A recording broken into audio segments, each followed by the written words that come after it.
한 목소리로 읽겠습니다. 시작. 여호와는 나의 목자시니 내게 부족함이 없으리로다. 그가 나를 푸른 불밭에 누이시며 쉴만한 물가로 인도하시는도다. 내 영혼을 소생시키시고 자기 이름을 위하여 의의 길로 인도하시는도다. 내가 사망의 음침한 골짜기로 다닐지라도 해를 두려워하지 않을 것은 주께서 나와 함께 하심이라. 주의 지팡이와 막대기가 나를 안위하시나이다. 내 원수의 목전에서 내게 상을 차려주시고 기름을 내 머리에 부으셨으니 내 잔이 넘치나이다. 내 평생의 선하심과 인자하심이 반드시 나를 따르리니 내가 여호와의 집에 영원히 살리로다. 아멘. 오늘도 이 시편 23편의 말씀으로 우리의 상처를 고치시는 하나님이란 제목으로 함께 말씀을 나누겠습니다. 지난 한 주간도 참 많이 더웠습니다. 더운 날씨에 여러분들 참 고생이 많으시죠. 날씨도 날씨지만 사실 우리의 삶에는 여러 가지 참 다양한 스트레스들이 있는 것을 보게 됩니다. 특별히 사람과의 관계에서 우리는 많은 스트레스, 상처, 아픔을 이렇게 경험하게 되는 것이죠. 안 그래도 참 더운 날씨에 또 사람 문제, 또 물질 문제, 여러 가지 우리 인생의 이런 문제들 때문에 여러분 이 더운 여름에 지내시기가 얼마나 힘이 드십니까? 어쩌면 오늘 이 자리에도 이렇게 예배하러 나왔지만 그 마음에 삶에 문제가 해결이 안 되어 가지고서 참 상하고 지친 그런 분들도 계실 겁니다. 오늘 우리가 읽은 말씀 가운데 특별히 5절 말씀을 한번 보시겠습니까? 주께서 내 원수의 목전에서 내게 상을 차려주시고 기름을 내 머리에 부으셨으니 내 잔이 넘치나이다. 여기서 기름으로 내 머리에 부으셨다는 이 말은 뭐냐면 하나님께서 이 하나님의 양인 이 다윗이 지금 하나님께서 자기를 치료해 주셨다라고 하는 그런 표현으로 기름을 이렇게 바르셨다, 기름을 부으셨다 이렇게 지금 고백하고 있는 것입니다. 정말 다윗은요 훌륭한 믿음의 그런 왕이었습니다만 정말 그의 인생에는 원수들이 많았어요. 정말 자기를 미워하고 못살게 구는 사람들이 참 많았고 그런 사람들로부터 시달리고 도망다니고 하던 세월도 참 길었습니다. 그런데 결과적으로 하나님께서 그 원수들의 목전에서 나에게 이 풍성하고 정말 차고 넘치는 이런 이 상을 차려주신 이 하나님, 정말 이 하나님에 대한 그런 고백, 그 하나님께로부터 치유받은 정말 회복된 그런 이 다윗의 모습을 오늘 본문에서 우리가 느낄 수가 있습니다. 여러분, 우리는 이 세상에서 참 많은 상처를 받기가 쉬운 존재들입니다. 우리 자신이 참 연약해서도 그렇고요. 또 이 세상이 불의하기 때문입니다.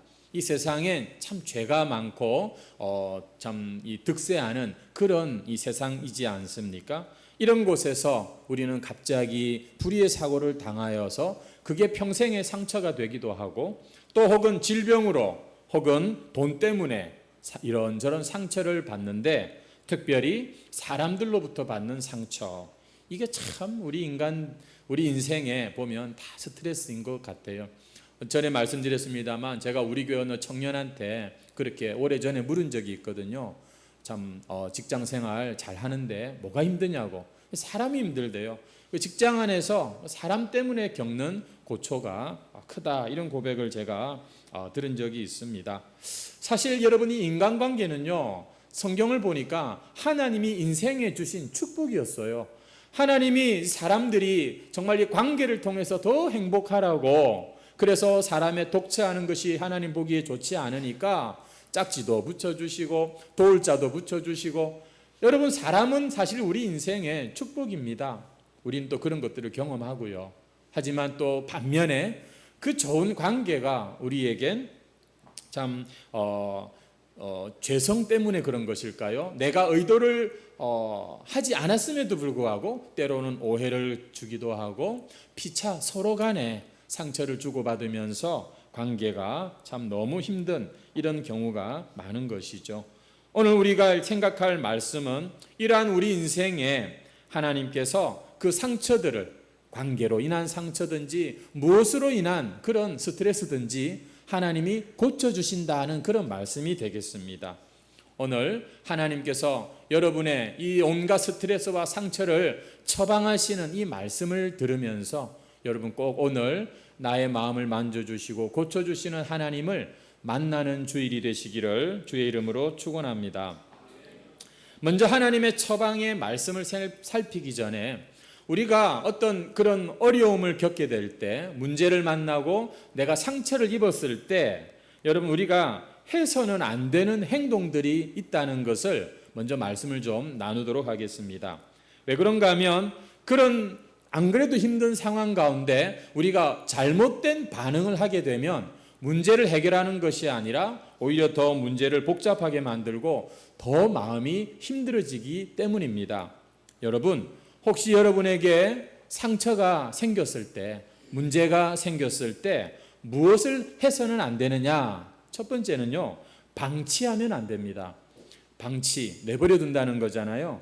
여러분이 방치하는 건 절대 그 문제와 그 상처를 회복하고 해결하는 방법이 아니라는 것이죠.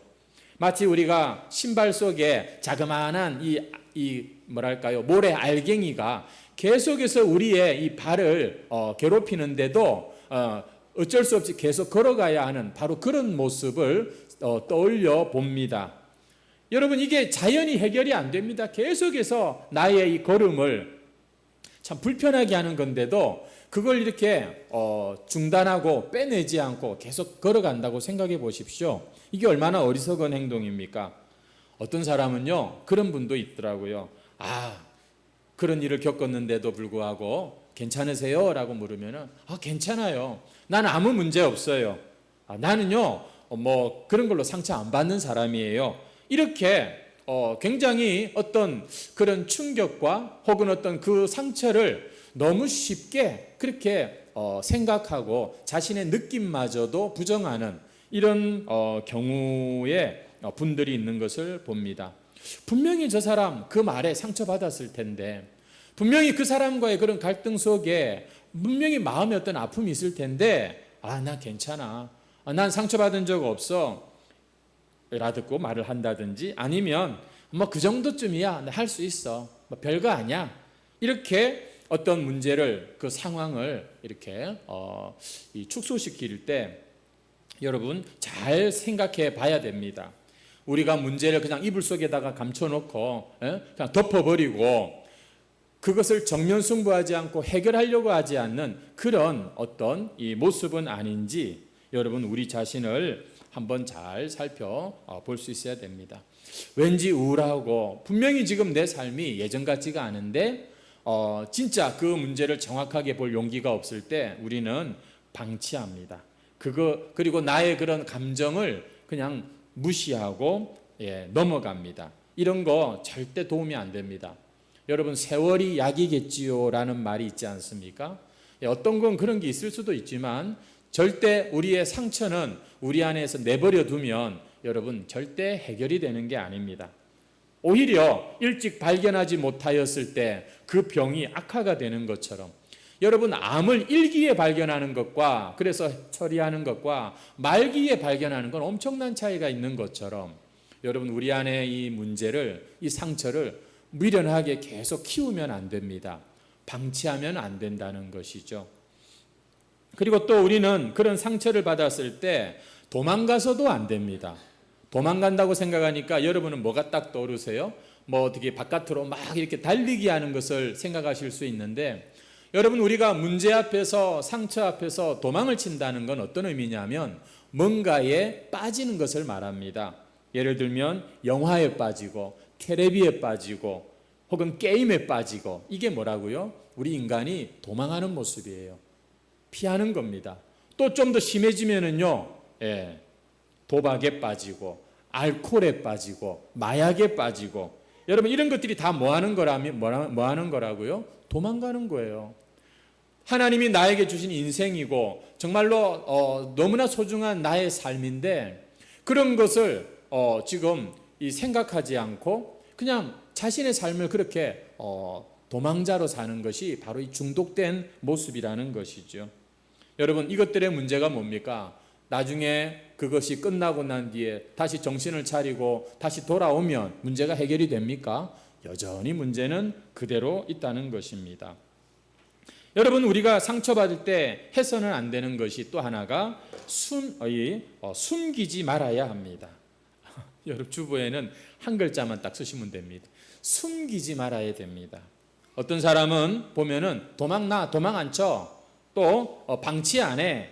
하지만 자기만 딱 알고 그것을 아무에게도 알리지 않고 그냥 아무 문제 없는 것처럼 태연하게 예배도 드리고, 그리고 가족들과도 대화하고, 참 어쩌면 그 사람의 마음에는 어떤 뭐랄까 짐일까요? 장남의, 장녀의, 혹은 아버지의, 혹은 어떤 그런 책임감 때문에 그럴까요?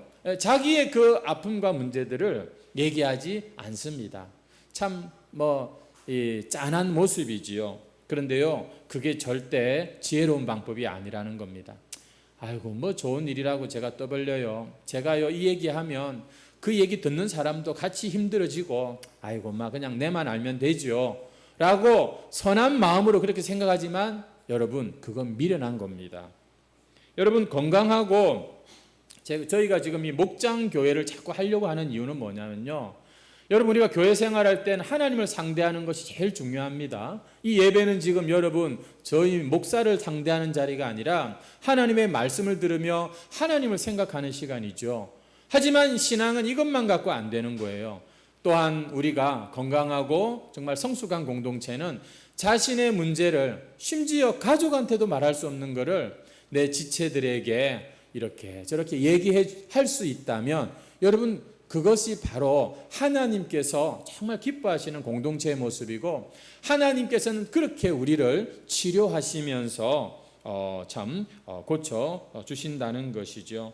그래서 여러분, 부디 목장에서 모일 때, 갑자기 목장 얘기가 나왔는데, 여러분, 목장 안에서는 정말 다른 사람의 그런 이 모습과 말을 여러분, 우리가 정말 잘 들어줘야 됩니다. 그리고 함부로 내가 그것을 평가하거나 너무 쉽게 답을 주거나 그래서는 안 되고요. 그 시간만큼은 내가 정말 이 사람에게는 내가 하나님의 손길이다 생각하고, 우리는 그렇게 아름다운 이 세상 그 어디에서도 볼 수 없는 그런, 여러분, 한번 작은 천국을 우리가 만들어 볼 여러분 보아야 되는 거예요. 사실 가정이 천국인데요, 이 가정이 천국 되기 어렵습니다. 오히려 여러분, 이 가정, 하나님은 가정과 교회를 우리에게 주셨는데 너무 가정이 중요하지만, 여러분, 가정이 참 쉽게 잘 안 될 수가 있는데, 여러분, 목장 안에서는 오히려 더 연습하기가 쉬울 수도 있습니다. 여러분, 목장에서 그래서 이 나누는 거, 이거를 그냥 쉽게 생각하면 안 돼요. 예배도 안 드리고 나누기만 한다 카더라.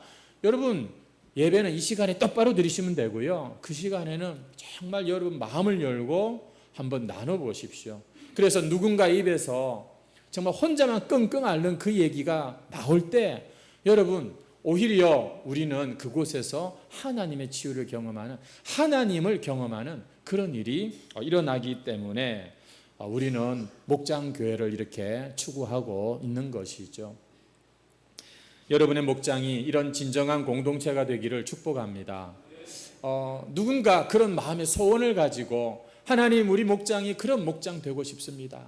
정말 밥만 먹어도 얼마나 좋아요, 그죠? 근데 밥 먹고 난 뒤에 또 달달한 디저트를 먹으면서 정말 자신의 그런 이 마음을 마음껏 나눌 수 있는 그런 믿음직한 관계가 딱 되었다면, 여러분, 그 사람은 진짜 세상에 다른 아무리 건물이 크고 사람이 많이 모이는 교회라 해도, 여러분, 진짜 나에게는 정말 천국 같은 그런 교회가 되는 것이죠.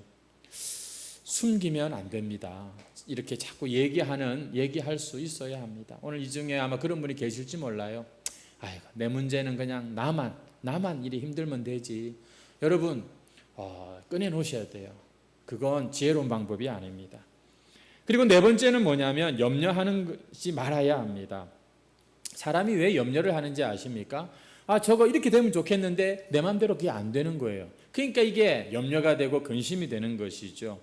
여러분, 내 마음대로 안 되는 걸 내 마음대로 자꾸 되게 하려고 하는데 안 되니까 이게 염려라 이 말이죠. 그래서 여러분, 염려는요 하나님 행세하는 거예요. 염려는요 가만히 보면은 내가 부족하니까 염려가 되었잖아요. 내가 원하고 바라는 대로 안 되는 겁니다. 우리는 하나님이 아닙니다. 우리는 이 세상 내 문제도 내 마음대로 이게 통제가 안 되는 그런 존재일 뿐이지요. 그래서 여러분, 염려는 결코 문제 해결이 아닙니다. 여러분, 염려를 하면은요 우리는 그 문제를 더 크게 점점 보게 되고 있는 거예요. 염려를 고칠 힘은 없으면서도 그 상처를 치유할 능력은 없으면서도 그냥 계속해서 염려만 하고 있다. 여러분, 그것은 하나님을 더 크게 보아야 될 우리 믿음의 백성들이 문제를 더 크게 보고 그 염려를 더 키우는 것이 되는 것이죠. 그래서 염려도 도움이 안 됩니다. 마지막으로 우리가 해서는 안 되는 나쁜 것이 뭐냐면 원한을 품지 않는 거예요. 나에게 상처 준 그 사람, 그 인간에 대해서 우리가 분노하고 저주하고 막 그 사람을 미워하고, 여러분 그렇게 하는 것이 절대 도움이 안 된다고 성경은 말씀하는 것이죠. 우리 욥기서 18장 4절 말씀 한번 보시겠습니까? 울분을 터뜨리며 자기 자신을 찢는 사람아, 너 때문에 땅이 버림을 받겠느냐? 바위가 그 자리에서 옮겨지겠느냐? 울분을 터뜨리는 건 자기를 찢는 거래요. 그렇게 울분을 터뜨리고 자기 마음을 상하게 하고 막 그냥 화를 내고 원한을 갖고 막 그런다고 해서 땅이 움직이겠느냐? 바위가 움직이겠느냐? 이런 이야기를 하는 것이죠. 아무 일도 일어나지 않는다 그 말입니다. 나는 지금 이렇게 막 그냥 한이 생기고 막 원한에 북받쳐서 울분을 토하는데 정작 그 사람은 아무 일 없이 잘 먹고 잘 산다. 네가 그렇게 화를 내고 네가 그렇게 원한을 품는 건 너를 상하게 하는 거다라고 성경이 이렇게 말씀하고 있다는 것이죠. 그렇습니다. 여러분, 이렇게 우리가 이 감정적으로 막 미워하고 원한을 갖고 이건 사실 알고 보면 나를 공격하는 그런 행동인 거예요. 그 미움이 그 상대방한테는 아무런 효력이 없다니까요. 그 사람은요 아무것도 모르고 잘 먹고 잘 사는 것입니다. 원한은 화를 내는 우리 자신만 화나게 할 뿐이니까 우리가 분노하거나 미워하거나 그 사람에 대하여서 막 그냥 원한을 갖거나, 여러분 그럴 필요 없다는 것이죠. 그럼 어떻게 하느냐? 지금 나는 이렇게 아프고 힘들고 어려운데 감추지도 마라, 원한을 갖지도 마라. 도대체 어떻게 하란 말인가? 오늘 말씀해 보니까 하나님의 치유를 받아라 이렇게 말씀을 하고 있습니다. 여러분 다시 5절 말씀을 한번 보시겠습니까? 우리 같이 한번 읽어보겠습니다. 시작. 주께서 내 원수의 목전에서 내게 상을 차려주시고 기름을 내 머리에 부으셨으니 내 잔이 넘치나이다. 저는 여기서 이 세 단계로 하나님이 우리 상처를 치유하시는 것을 보게 됩니다. 몇 단계라고요? 한번 여러분 찾아보시겠습니까? 첫 번째는 내 원수의 목전에서 상 차려주시는 거, 두 번째는 기름을 내 머리에 부어주시는 거, 세 번째는 내 잔이 넘치게 하시는 이런 방법으로 하나님이 우리를 치유하신다 이렇게 저는 말씀을 봅니다. 여러분 첫 번째, 하나님께서 치유하시는데 어떻게 치유하시는가? 주님께서 그 원수를 갚아주시도록 심판하시도록 우리는요 맡겨야 되는 것입니다. 주님께 맡기는 겁니다. 보세요, 하나님이 상을 차려주신다고 그러죠. 이 상 차려주신다는 게 지금 무슨 말이냐면 이게 밥상이라고 지난번 말씀드렸는데요, 식탁입니다. 근데 그 원수의 목전에서 지금 상을 차려주시는 거는 하나님이 다 알고 계시고 그리고 지금 이렇게 뭐랄까요? 지금 정리를 해주시는 그런 모습인 것입니다. 내가 복수하려고 들지 않고 내가 참 갚아주고 보복하려고 하지 않고 나에게는 이 원수 갚아주시는 하나님이 계시다는 사실을 알고 그 하나님께 맡겼을 때 하나님이 우리에게요 밥상을 차려주세요. 하나님이 우리에게 그 말은 하나님이 알아서 계산하시고 갚을 건 갚아주시고 하나님이 다 해결해 주신다는 그런 의미가 있다는 것이죠. 성도 여러분, 우리의 인생에 여러분 우리는요 나에게 일어난 일의 그 진짜 의미도 잘 모르고 지나친 것들이 얼마나 많은지 모릅니다. 여러분 우리는 모든 것을 해석하고 모든 것을 판단하고 심판할 그런 권한이 없어요.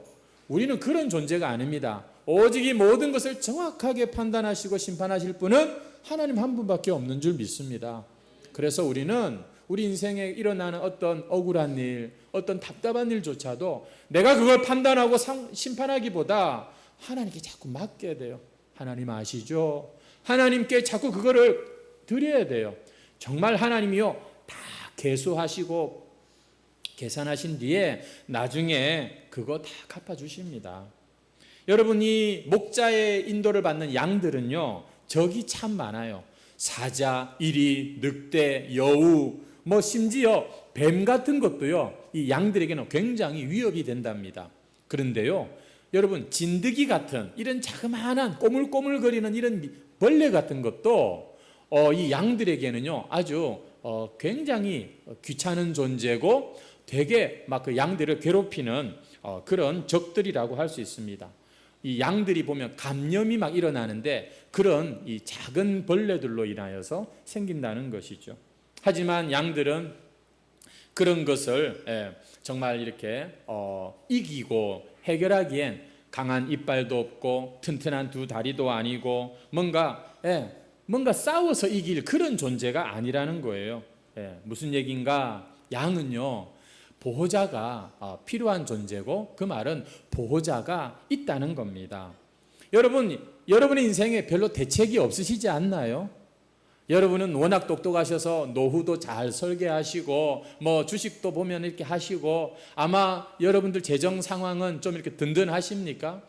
그럴 수도 있습니다만 우리의 인생에 우리는 책임자가 아닙니다. 우리는 성경을 보니까 하나님이 책임져 주시는 그런 하나님의 백성들, 하나님의 양들이라고 성경은 말씀하고 있지 않습니까? 그래서 여러분 우리는요 내 주먹을 믿어라, 내 힘을 믿으라고 말하는 사람보다 더 어쩌면 강하고 더 어쩌면 든든한 인생을 살 수 있는데 그것은 목자가 있기 때문입니다. 우리에겐 목자가 있기 때문이에요. 그 목자가 친히 인도하시고 보호하시고 그리고 잠도 재우시고 그리고 가야 할 길로 인도하시고 뿐만 아니라 어떨 땐 대신 싸워주시고 여러분 이게 바로 목자의 일이고 저와 여러분의 목자인 하나님이 우리를 대신해서 해주시는 일이라는 겁니다. 여러분 그래서 우리는 맡겨야 돼요. 내가 벌써 막 화가 났어요. 내가 그냥 막 마음이 교만해졌어요. 내가 막 자랑합니다. 여러분 우리는 인생의 주어를 바꿔야 됩니다. 내가 아니라 하나님이 하셨습니다. 하나님께서 참 영광을 받으셔서 여러분 그게 그게 사실은 복음이에요. 이제는 내가 사는 것이 아니요 내 안에 그리스도께서 사신다. 여러분은 못난 여러분의 하찮은 인생을 사는 자들이 아니라 예수 그리스도의 생명과 능력으로 완전히 새로운 피조물로 사는 자들이야. 이런 선포를 받은 저와 여러분인 줄 믿습니다. 그러니까 여러분 우리는요 너무 내가 하나님 내 왜 이래요? 너무 자기 자아에게 붙들려 있지 마십시오. 성경 말씀에 로마서 12장 17절에서 19절 말씀에 보면은 하나님 이런 말씀을 하세요. 아무에게도 악을 악으로 갚지 말고 모든 사람 앞에서 선한 일을 도모하라. 이 말은 그냥 착하게 살라는 말이 아닙니다. 할 수 있거든 너희로서는 모든 사람과 더불어 화목하라. 왜냐하면 그게 진짜 복된 행복한 인생이거든요. 그러면서 이런 말씀을 하세요. 19절 같이 읽겠습니다. 내 사랑하는 자들아 너희가 친히 원수를 갚지 말고 하나님의 진노하심에 맡기라. 기록되었으되 원수 갚는 것이 내게 있으니 내가 갚으리라고 주께서 어디 뭐 하나님께서 그 사람을 때려잡겠습니까? 하나님에게 다 소중한 사람인데요. 하나님께서 알아서 하시겠다는 겁니다. 여러분, 그래서 우리는 하나님을 목자로 믿는다면, 성경이 말하는 천국이 있고 지옥이 있고 심판하시는 하나님을 믿는다면, 여러분, 우리는 그 역할을 내려놔야 됩니다. 그 역할을 내가 해서는 안 되는 거예요. 하나님 다 보고 계시죠? 넘기셔야 됩니다. 하나님께 맡기시면 하나님은 우리보다도 더 정확하고 더 큰 능력의 심판의 도구로 그것들을 다 정리하신다는 거예요. 우리 사람은요, 이 선악과를 먹고 난 이후에 그 죄성을 가진 우리 인간은요, 이 복수를 굉장히 중요하게 생각하는 것 같아요. 하지만 인생을 여러분 복수에 허비하지 마시기 바랍니다. 하나님은 우리가 오늘 말씀하십니다. 너 복수하는 인생을 살지 말고 나한테 와서 치료받아라. 내가 널 치료해 줄게. 너 그 상하고 힘든 마음 내가 다 안다. 나한테 오라. 내가 너를 다시 고쳐줄게. 이렇게 말씀하시지 우리에게 뭔가 어떤 능력을 주셔서 복수 제대로 하게 하시는 그런 분이 아니라는 거예요. 성도 여러분, 오늘 하나님께서 우리를 치료하신다 말씀하시는데요. 어떻게 여러분 우리가 하나님께 치료를 받을 수 있습니까? 어떤 그 원수의 목전에서 여러분 이것은요. 이제 우리가 이제 용서를 사실은 해야 되는데 용서한다는 것도 우리가 오해해서는 안 됩니다. 뭐 용서한다는 것이 아이고 나는 나는 괜찮습니다. 아유 그래요 괜찮습니다. 이렇게 여러분 내가 당신을 용서합니다. 그렇게 하는 그런 문제가 아닙니다. 진짜 용서가 뭔지 아십니까? 진짜 용서는 하나님께 나의 그 상처를 드리는 것입니다. 맡겨드리는 거예요. 하나님께서 그것을 받으시고 하나님께서 적절하게 가장 좋은 것으로 여러분 갚아주십니다. 그래야 우리가 빨리 그 동굴에서 나올 수가 있는 거예요. 그리고 그 사람에게도 꼭 무슨 진짜 천벌을 내리는 그런 것이 아니라 하나님이 그 사람을 또 알아서 여러분 유익하게 하시는 거죠. 사랑하는 우리 해광성도 여러분, 우리는 성인군자가 아닙니다. 우리는 문제 앞에선 누구나 울분을 터뜨릴 수밖에 없고 우리는 상처가 아프다고 말할 수밖에 없는 그런 자들입니다. 그런데 어떻게 용서할 수 있습니까? 근데 성경은 용서하라고 하잖아요. 왜냐하면 우리가 이미 다 하나님께 용서를 받았기 때문에 용서하라고 하시는 거지, 우리가 무슨 대단히 착하고 그냥 그런 성인이 되라는 그런 차원에서 용서하라는 게 아니잖아요. 마태복음 5장 7절에 보시면 긍휼히 여기는 자는 복이 있나니 그들이 긍휼히 여김을 받을 것이며, 이 말은 우리는 이미 많은 용서를 받은 자라는 것입니다. 그래서 우리의 인생에 찾아온 그 불청객, 그 정말 나하고 너무 안 맞아도 너무 안 맞는 이런 로또 같은 이런 인간을 여러분 우리는요 어떻게 해야 됩니까? 그냥 긍휼히 여길 수 있는 것입니다. 우리의 참 원수들을 우리가 갚으려고 하지 말고 하나님께 맡기십시오. 최고의 심판자이신 하나님께서 다 정리해 주십니다. 두 번째는 뭐냐면 우리는 적극적으로 주님께서 상처를 치료하실 수 있도록 맡기는 것입니다. 거기 보니까 내 머리에 기름을 부으셨다는 여러분 이런 말씀이 있잖아요. 여러분이 목자가 양에게 기름을 발라줄 때가 있답니다. 하나는 진통을 좀 완화시킬 때고요, 하나는 진짜 치료를 위해서 그렇게 한다고 합니다. 이 양들이 정말 귀찮게 여기는 그런 나쁜 게 뭐냐면 파리떼라고 해요. 이 파리떼들이 늘 양들 주위를 뱅글뱅글 맴돌다가 심지어 이 양들의 이 코 속에다가 알을 놓는답니다. 그러면은요 이 양들이 굉장히 고통에 아주 빠지는 것이죠.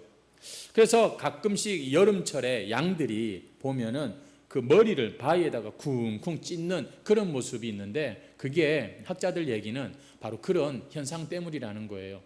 몸 안에 어떤 기생하는 그런 것들 때문에 그렇게 한다는 것이죠.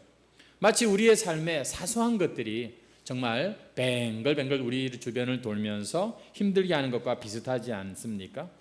그때 목자가 뭐 한다고요? 그 올리브 기름에다가 유황을 잠깐 조금 섞어 가지고서는 일종의 해충 퇴치제라고 할까요? 그런 것들을 이렇게 진정제, 통증을 좀 해주는 그런 것을 발라준다는 것이죠. 하지만 진짜 이 기름을 이렇게 머리에 부어주고 발라주고 하는 것은 하나님께서 고쳐주시려고 하는 그런 뜻입니다. 우리 시편 147편 3절 말씀 한번 같이 읽겠습니다. 시작. 상심한 자들을 고치시며 그들의 상처를 싸매시는 도다. 여러분, 하나님을 어떻게 지금 표현하고 있냐면은 상심한 자들을 고치시고 그들의 상처를 싸매주시는 하나님이시다. 여러분, 우리에게 상처를 준 사람을 용서한다고 해서 우리는 그 고통이 빨리 쉽게 사라지지는 않습니다. 내가 하나님께 맡기긴 했지만 그러나 이게 좀 시간이 걸릴 수가 있는 거예요. 어떤 사람은 몇 주가 걸릴 수도 있고 혹은 몇 년이 걸리는 그런 경우도 있을 것입니다. 특별히 깊은 상처, 깊은 그런 통증은 아마 쉽게 그런 것들이 이 치유가 되지 않을 것입니다. 예를 들면 정말 믿었던 사람한테 배신을 당하고 아주 그냥 사업까지 그렇게 넘어가 버린 이런 사람이라면 여러분 그 원한이 얼마나 크겠습니까? 정말 믿었던 배우자였는데 참 이상한 일을 겪게 되고 이혼까지 이렇게 하게 되었을 때 그 인생이 얼마나 참 마음에 아주 깊은 그런 상처가 생기겠습니까? 이런 건요 하루아침에 고쳐지고 하는 그런 문제가 아닌 것이에요. 그래서 하나님은 우리를 분명히 지금 고치신다고 말씀하시지만 시간을 두고 우리를 다 각도로 다양한 방면으로 고치시는 것을 보게 됩니다. 첫째는 다른 성도들과 나의 상처를 나눌 때 우리가 치유를 경험하게 되는 것이에요. 하나님만 나는 상대하겠다고 해서 여러분 하나님만 생각하면 안 됩니다. 하나님은 우리를 한 몸으로 부르셨다는 것을 생각하시고요. 우리 인생은 절대 혼자 설 수 있는 게 아닙니다. 사람 인자가 뭐예요? 누군가 옆에 있어야 나는 똑바로 설 수 있는 존재예요. 그래서 우리는 가까이에 있는 사람들을 소중하게 생각해야 되고 이 사람들과 관계를 더 아름답게 꾸며가는 것이 이게 하나님이 우리에게 주신 사실은 아주 복된 그런 길인 것입니다. 나이가 들수록 꼰대 소리 듣고 자꾸 뭔가 이 사람들에게서 내가 고립되고 분리되어지는 거 그거 지금 굉장히 안 좋은 증상입니다. 우리는 그래서 나이가 들수록 늙어갈수록 더 좀 여유가 생겨야 돼요. 다 받아줄 수 있는 바다 같은 그런 사람이 인생을 잘 산 거지 오직 나는 막 그냥 홀로 그냥 그렇게 가는 그것이 여러분 어쩌면 우리 자신을 못 깨트려서 그런 모습일 수도 있지 않겠습니까? 우리는 다른 사람과 우리의 마음을 좀 나눌 수 있으면 좋겠어요. 특히 나보다 나이 어린 사람한테도 나보다 경험이 적은 후배한테도 여러분 나 자신을 편안하게 오픈할 수 있다면 그 사람은 참 하나님의 인도하심 가운데 여러분 반드시 치유의 길로 가게 됩니다.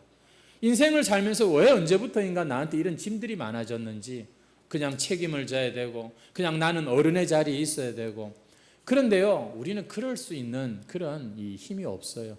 우리는 좀 더 주님 앞에 마음을 좀 내려놓고 좀 우리는 나누어야 됩니다.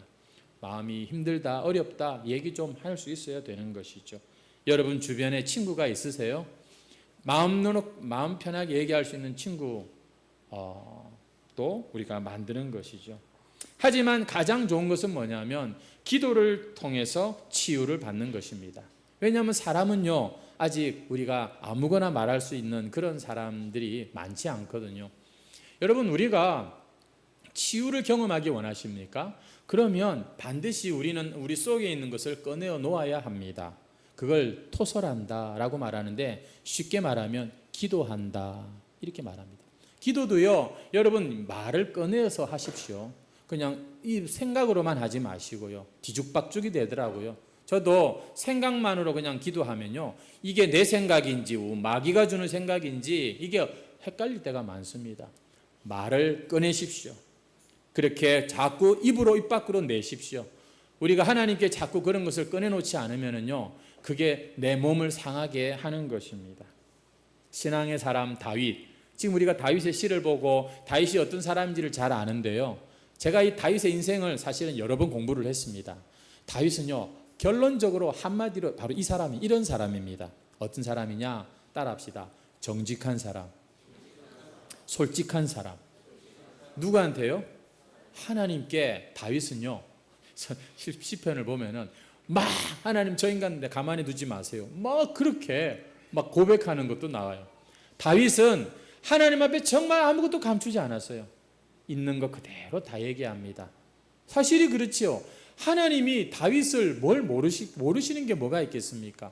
다윗보다도 더 다윗을 잘 아시는 하나님 아니십니까? 그런 하나님한테 뭘 감출 게 있겠냐고요. 성도 여러분, 우리가 치유를 경험하기 원한다면 여러분 하나님 앞에 조용히 그리고 차분하게 정말 얘기 꺼낼 수 있는 그런 시간과 장소가 필요합니다. 오늘 말씀을 듣는 것으로도 우리의 마음에 참 힘이 날 수 있지만, 진정한 치유는 사실은요, 지난주에도 말씀드렸지만 주의 지팡이와 막대기, 저는 말씀과 기도라고 해석합니다. 하나님이 우리 인생에게 돈도 금도 뭐 다른 것도 주신 거 없어도 내게 말씀과 기도 주신 거, 이게 우리를 치유하는 가장 중요한 저는 방편이다, 이렇게 생각합니다. 이 예배 시간에 나오는 거 여러분 쉽게 생각하지 마십시오. 여러분이 세 번째, 예배 가운데 치유가 있습니다. 아까 우리가 미니 얘기가 있지만 찬양 가운데 치유가 있다니까요. 저는 이 찬양의 이 능력을 우리 성도님들이 더 풍성히 좀 누렸으면 좋겠다는 그런 늘 참 소원이 있습니다. 여러분, 예배 가운데, 찬양 가운데, 말씀 가운데 치유가 있는 거예요. 여기는 이게 시간이 좀 필요한 것입니다. 그리고요, 굉장히 중요한 것인데, 우리가 언제 치유를 경험하냐면 다른 사람을 섬길 때 놀랍게도 나 자신의 상처들이 치유가 일어난다는 것입니다. 여러분, 그래서 우리는 아이고 내가 상처가 이렇다고 늘 그것만 그냥 여러분 어루만지고 있을 게 아니라요, 우리는 우리의 이 상처를 완전하게 치유하기 위해서 일어나야 됩니다. 움직여야 되는 거예요. 그러면 어느새 그 상처가 치유받은 것을 보게 될 것입니다. 여러분, 뼈가 부러진 사람들 처음에는요, 의사가 막 수술을 해요. 그리고는 기부술을 이제 하잖아요. 그리고는 절대 안정의 시간이 필요합니다. 하지만 나중에 되면은 이제 의사가 아니라 누가 필요하냐면 물리치료사가 필요한 거예요. 계속해서 가만히 있는 게 이게 대수가 아니라니까요. 때가 되면 일어나야 돼요. 그래서 움직이라고 옆에서 막 잔소리할 때 아프지만 힘들지만 일어나야 되는 거예요. 내 옛날에 시험 들었고 옛날에 내가 뭐 무슨 일이 있었고 그래서 어쩌라고요. 그래가지고 평생 그렇게 갈 겁니까? 정말로 여러분이 치유를 원하고 회복을 원한다면 이제 움직여야 돼요. 움직인다는 말은 순종한다는 말입니다. 하나님의 말씀에 여러분 교회의 어떤 이런 일들에 참여하고 같이 여러분 움직여야 되는 것이에요. 나는 아픈 사람입니다. 나를 건드리지 마십시오. 그럼 계속 누워 있을 수밖에 없는 거예요. 벌써 아물었고 이제는 일어나야 될 텐데 아직도 누워 있는 그런 분이 계시다면 치유를 위해서 여러분 일어나십시오. 일어나셔야 됩니다. 어떻게 일어난다고요? 우리가 움직이는 거예요. 누군가를 섬기고, 나도 문제가 아직 많지만 다른 사람의 그 문제를 여러분 들어주고 그리고 같이 도와주고, 그러다 보면 어느새 내 안에 그 문제가, 그 상처가 해결이 된 것을 볼 수가 있다니까요. 여러분, 제가 좋은 또 팁을 하나 말씀드리는데요, 우리가 상처가 치유가 돼도요 우리의 마음에 흉터가 남을 수는 있습니다. 그런데 그 흉터를 내가 다른 사람한테 이야기할 수 있다면 그 사람은 이미 치유받은 거예요. 내가 이랬어요 저랬어요 얘기할 수 있다면 더 이상 그것은 상처가 아니라 인생에 찾아온 그런 그 문제를 내가 잘 딛고 일어났다는 표시입니다. 여러분 혹시 그 상처를 가지고서 내가 참 하나님을 만난 그 경험과 같이 뭐가 기억이 난다? 맞아, 내가 그때 그랬는데 그때 내가 기도했지. 그때 내가 기도하다가 내가 하나님 만났지. 여러분 이게 우리의 여러분 상급이 되는 것입니다. 이게 바로 우리 천국의 트로피라니까요. 모든 인생은 다 고난과 역경과 상처와 문제를 가지고 있습니다. 근데 그거를요 딛고 일어섰으니 이게 어찌 천국의 트로피가 아닐 수가 있겠습니까? 마지막으로 주님께서는 우리의 잔을 채워주시는 분으로 오늘 본문에 나오고 있습니다. 한번 따라합시다. 내 잔이 넘치나이다. 잔이 넘친다는 건 어떤 이미지인지 아시겠죠? 뭔가 채워지는 정도가 아니라 차고 넘쳐 흐르는 그런 모습이죠. 여러분 우리의 인생에 이런 잔이 채워지는 것을 경험하려면 그냥 하나님 내 상처 고쳐주세요 정도가 아니라 차고 넘쳐 주변 사람까지 그렇게 덕을 보게 하는 인생이 되려면 그 잔을 채우시는 분이 누군가를 주목해야 됩니다. 많은 사람들이 자신의 인생의 빈잔을 남편이 채워주겠지, 아내가 채워주겠지, 누군가가 채워주겠지, 돈이 채워주겠지, 이러다가 실망하고 상처를 받는 거예요. 오늘 이 내 잔이 넘치나이다, 누구 앞에서 다윗이 고백을 하는지 우리는 오늘 이 주의 날 다시 한번 그분을 좀 바라볼 수 있으면 좋겠습니다. 정말 여러분 우리 안에는요 없어요. 선한 게 별로 없다는 것을 많이 경험합니다. 그런데 성경 말씀 로마서 15장 13절에 보면 소망의 하나님이 모든 기쁨과 평강을 믿음 안에서 너희에게 충만하게 하사 성령의 능력으로 소망이 넘치게 하시기를 원하노라. 우리의 인생은 후회와 참 허무가 남는 게 아니라 소망이 충만한 인생이 될 줄 믿습니다. 하나님이 그렇게 우리에게 부어주신다니까요. 믿으십니까? 여러분 데살로니가전서 3장 12절 같이 읽겠습니다. 시작. 또 주께서 우리가 너희를 사랑함과 같이 너희도 피차간과 모든 사람에 대한 사랑이 하나님께서는요 우리 안에 이 없는 사랑을 넘치게 부어주시는 분이신 줄 믿습니다. 하나님 그분이 우리의 잔을 채우십니다. 요한복음 16장 24절입니다. 시작. 지금까지는 너희가 내 이름으로 아무것도 구하지 아니하였으나 구하라 받으리니 너희 기쁨이 할렐루야. 하나님 여러분 우리가 그분께 이런 인생의 기쁨을 받는다고 말씀합니다. 그래서 여러분 말씀과 기도가 중요한 거예요. 오늘 아멘까지 하셨지만 그리고 여러분 어쩌란 말입니까? 여러분 하나님 앞에 여러분 나가십시오. 그분을 바라보십시오. 중동 지역은요 우리나라와 마찬가지로 손님을 접대하는 것을 아주 중요한 미덕으로 여긴답니다.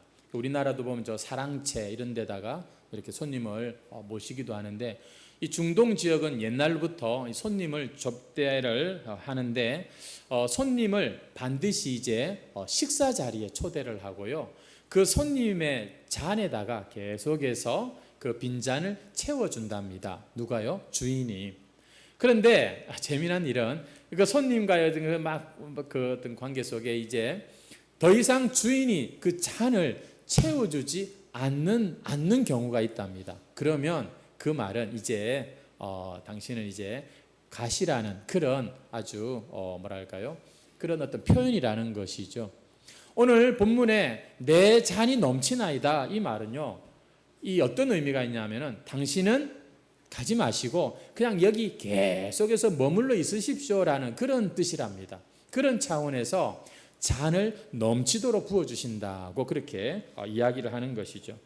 당신은 우리 집에 특별한 손님이니까 계속해서 내 옆에 이렇게 머물러 있어도 됩니다라는 뜻이죠. 혹시 여러분 중에 아유 참 내 인생은 왜 이렇게 하찮은 인생인가 이런 고백을 하신 분이 계십니까? 요즘같이 참으로 허세가 많고 교만이 참 많은 이런 세상엔 참 필요한 그런 어쩌면 겸손한 생각일 수도 있습니다만 그러나 하나님은 우리가 그런 말 그런 생각하는 걸 원치 않으세요. 네가 뭐가 하찮냐, 네가 뭐가 참 못났냐, 너는 나의 특별한 손님이고 너는 나의 정말 최고의 그런 친구고 내가 너를 영원히 내 옆에 두기를 원한다. 그런 여러분 그런 의미로 따라합시다. 내 잔이 넘치나이다. 이렇게 다윗은 지금 고백하고 있다는 것이죠. 오늘 우리의 상처가 어떤 것들인지는 뭐 다 다양하고 다 다를 수가 있지만 그 모든 것들을 어루만지시면서 고쳐주시는 동일한 하나님은 오늘 이 자리에 우리 다 같이 경험하기를 주의 이름으로 축원합니다. 하나님께 자꾸 맡기십시오. 원수도 맡기고 이 상처를 치유하는 것도 맡기고 내 빈잔을 채우는 것도 맡기고 우리 다시 한번 하나님을 크게 경험하는 저와 여러분 되시기를 주의 이름으로 축원합니다. 찬양하겠습니다.